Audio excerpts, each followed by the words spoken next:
These videos are quite hard to do when you have books where the magic is integrally tied to the plot. Welcome back to Dead Good Book Reviews. I'm Judith, and today I'm bringing you Magic Systems That Are Cool Part 2. That's Part 4. Part 2, I made one of these videos before, you guys seem to like it. I had more books I wanted to talk about, so Part 2. Basically, magic systems are one of my favourite things in fantasy. It's basically one of the main reasons that I read fantasy and science fiction, because sometimes that has magic too. I just wanted to talk about all the books that I love. Essentially, what I'm planning on doing is having a document where I put this book had a cool magic system, and then when I have enough of them, I'll make a video. But I'm kind of still playing catch up on every book I've read before now. So some of these, as with the last video, I haven't read in some time. Some of them I absolutely read, but I may have misunderstood the magic system, and that's fine too. I'm open to constructive criticism in the comments below, but let's not gatekeep. So I have 8 books to share with you today, some of which I've read fairly recently, some of which I have not, some of which were sent to me for review, some of which weren't. I am going to be talking about the magic systems in these books.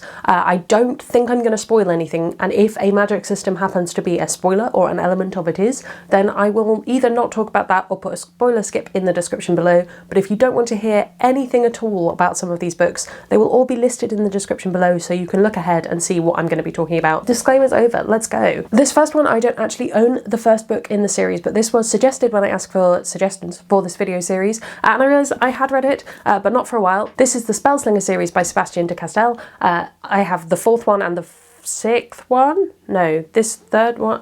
I don't know, the maths of it all. I have this one and a gold one. In this, there are various different kinds of magic. The one that I remember most is the magic of the main character, which is kind of magic where you have different bands on your arm and you burn them, and for example, if you burned like your air band, you would do air magic and so forth. And I honestly can't remember it that much, and I definitely need to go back and reread this series, which is why I'm starting with this one, because trust me, it goes up from here in terms of my understanding of magic system.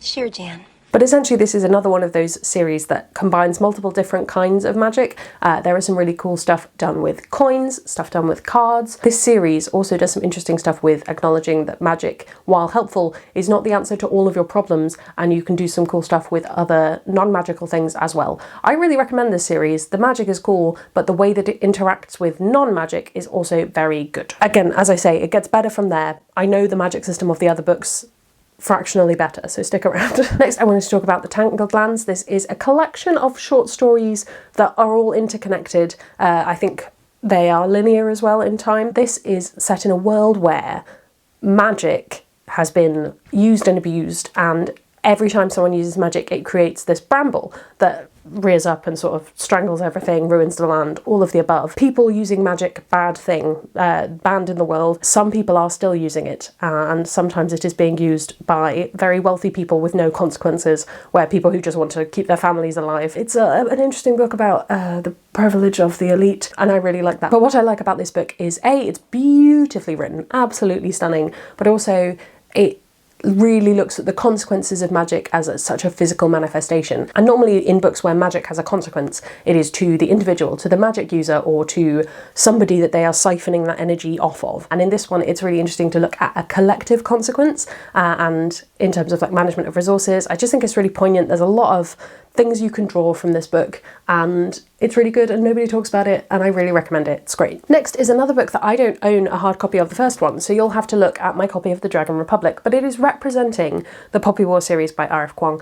I think that this book has a cool magic system. That's why it's in this video. The magic system in this book is really interesting. It's a little bit spoilery to talk about, so I won't go into it in too much detail, but this is kind of that magic from on high, not even Deus Ex Machina, but like Deus Ex everything. I can't go into the magic system in too much detail, but what I did enjoy in this book is the way that your knowledge of how magic works goes further the more books you read, which is always a good thing. It's always nice to learn to understand a magic system along with the characters who are learning it. What I really liked about this book is the way that the magic ties into cultural identity and the idea of identity being lost. That kind of, it's a hugely powerful magic, but who's getting to use it, and is it more powerful than technology? Yeah, I can't talk about it too much, it will spoil it for you, but yes, this is a good series, it has some good magic in it. Next, I wanted to talk about Uprooted by Naomi Novik. This is a recent reread. The magic system in this is very, very, very good.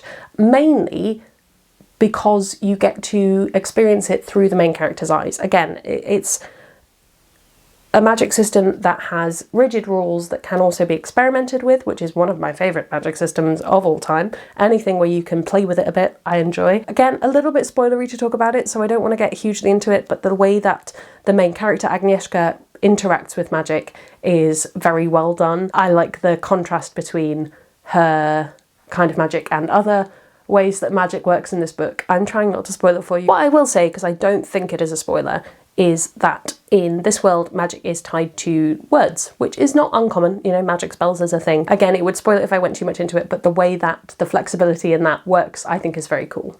And if you've read it, you'll know. And if you haven't read it, go and read it and find out. Touching very lightly on the Gwenevere Deception, because this is another one of those where I need to reread it to get a hang of the magic system fully. But what I remember really liking about this magic system is that it's based in knots. And when we initially meet Gwenevere, the main character, she has all of these knots in her hair because it's braiding. And it's just a really good way of integrating magic with your setting. Let's call this medieval, all of that kind of knotting, braiding, weaving, and I like that that ties into kind of women's magic, which complicated way of looking at it, but I just think it works and it makes sense and it's really cool, and I was not expecting it when I first picked this up, and I think that's why I partly really enjoyed it. The magic system in this, enjoyed. Eventually I was going to talk about Dark Shade of Magic, or the Shades of Magic series as it is also known. These are by V. Schwab. These are quite well known, I would say, among the book community and beyond. Fantasy novels, they're quite good if you enjoy YA and you want to kind of cross over into adult.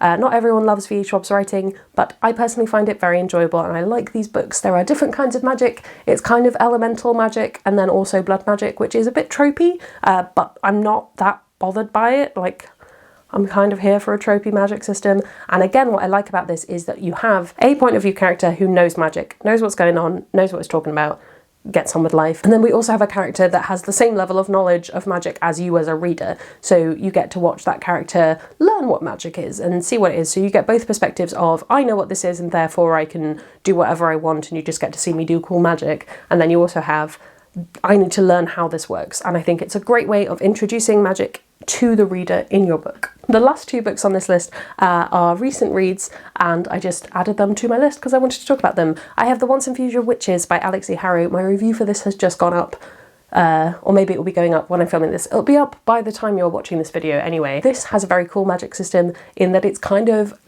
classic witch magic.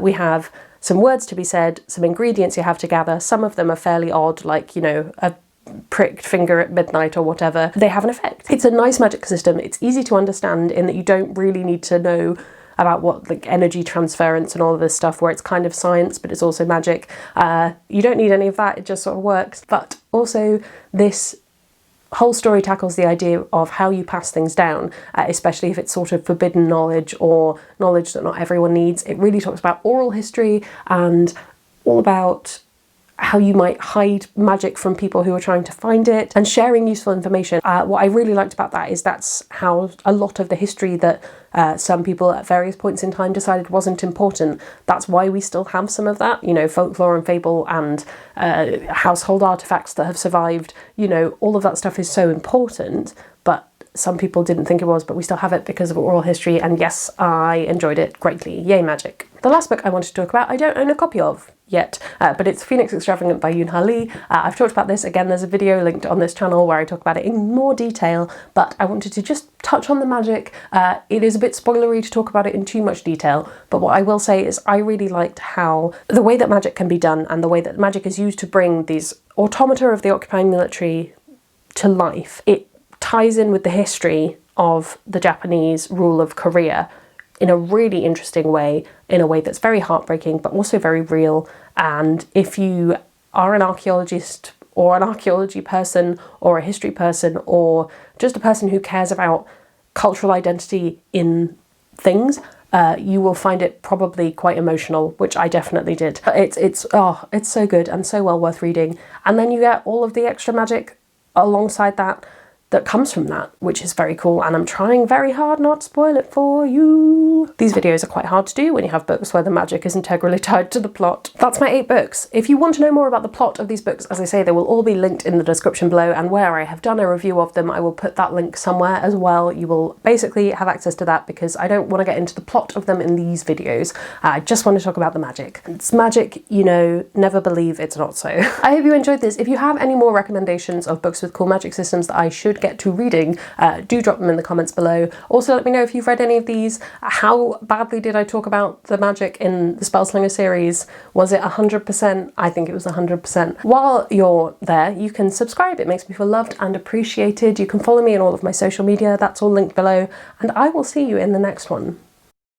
There's gonna be some bloopers now. I don't know what I'm doing. Next, I wanted to...